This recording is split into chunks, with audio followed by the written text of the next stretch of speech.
Cinema அட்டி நேயர்கள் அனைவருக்கும் வணக்கம். இந்த வீடியோ ஆக்ட்ரஸ் லிஜோமோல் ஜோஸ் நடிச்சு மார்ச் 7 தியேட்டர்ஸ்ல ரிலீஸ் ஆன ஜென்டில்வுமன் படத்துடைய ஒரு ஸ்பெஷல் அப்ரிசியேஷன் வீடியோவாக தான் இருக்க போகுது. ஸோ படம் பார்க்காதவங்க யாராச்சும் இந்த வீடியோ பார்த்துட்டு இருந்தீங்கன்னா படம் பார்த்துட்டு வந்து இந்த வீடியோவை பாருங்க. கொஞ்சம் ஸ்பாய்லர்ஸ் இருக்கும்.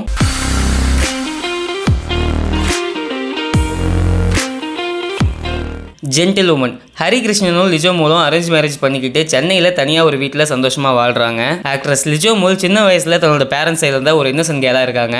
இந்த நிலையில் தன்னோட ஹஸ்பண்டுடைய இன்னொரு முகம் லிஜோமோலுக்கு தெரிய வருது. அப்படி தெரிய வரும்போது லிஜோமோல் என்ன முடிவு எடுத்தாங்க, அந்த முடிவினுடைய கான்சிக்வன்சஸாக என்னென்னலாம் நடந்துச்சு, இதெல்லாம் தான் ஜென்டில்வுமன்.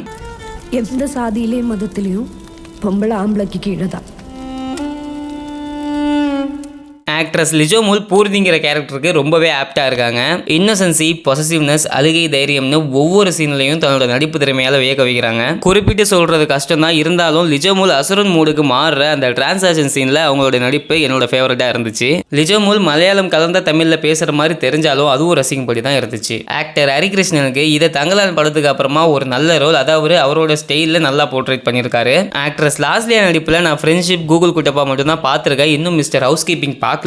இந்த ரெண்டு படத்தை கம்பேர் பண்றப்போ லாஸ்லியா இந்த படத்துல தன்னோட நடிப்பை இம்ப்ரூவ் பண்ணி அவங்களுக்கு கொடுக்கப்பட்ட ரோலை ரொம்ப சரியாவே செஞ்சிருக்காங்க. சினிமோட்டோகிராஃபர் எஸ்ஏ காத்தவராயனுடைய ஃப்ரேம்ஸ் பார்க்க ஒரு பிளசண்டான ஃபீலை கொடுத்துச்சு. நிறைய சிங்கிள் ஷாட் ட்ரை பண்ணியிருந்தாங்க, அதுவும் ரசிக்கும்படி தான் இருந்துச்சு. எடிட்டர் இளையராஜா சேகருடைய கலர் கிரேடிங் இந்த படத்துக்கு இன்னும் கொஞ்சம் அழகாக சேர்க்குது. அது மட்டும் இல்லாமல் இந்த படத்துடைய டியூரேஷனை 1 மணி நேரம் 53 நிமிஷமா கட் பண்ணது ஒரு நல்ல விஷயம். மியூசிக் டைரக்டர் கோவிந்த் வசந்தாவுடைய மெலடி பாடல்கள் மனசுல பதில்னாலும் தியேட்டர்ல கேட்க பார்க்க நல்லா இருந்துச்சு. அதை விட அவருடைய பிஜிஎம்ஸ்லாம் இந்த படத்துக்கு கரெக்டாக செட் ஆகி ஒரு ஸ்லோ பர்ன் த்ரில்லருக்கான மூடை ப்ராப்பராக செட் பண்ணுது. ஃபர்ஸ்ட் இப்படி ஒரு சொசைட்டிக்கு தேவைப்படுற கண்டென்ட்டை டிஃப்ரெண்டான மெத்தடில் சொன்ன டேரக்டர் ஜோஸ்வா சேதுராமன் அவர்களுக்கு வாழ்த்துக்கள். ஏன்னா இந்த மாதிரி கதைகள் தமிழ் சினிமாவுக்கு ரொம்ப தேவைப்படுற கதைகள்னு நான் நினைக்கிறேன். அது மட்டும் இல்லாமல் இந்த மாதிரி கதைகளில் காமெடி பண்ணுறது ரொம்ப கஷ்டம். போலீஸ் ஸ்டேஷனில் அந்த ஏசிக்கும் இன்னொரு போலீஸ்க்கும் நடக்கிற அந்த கன்வர்சேஷன், சர்ச் ஃபாதருடைய ஃபோன் ரிங்டோன்னு கிடைக்கிற இடத்துல அங்கங்கே சிரிக்க வைக்கிறாங்க.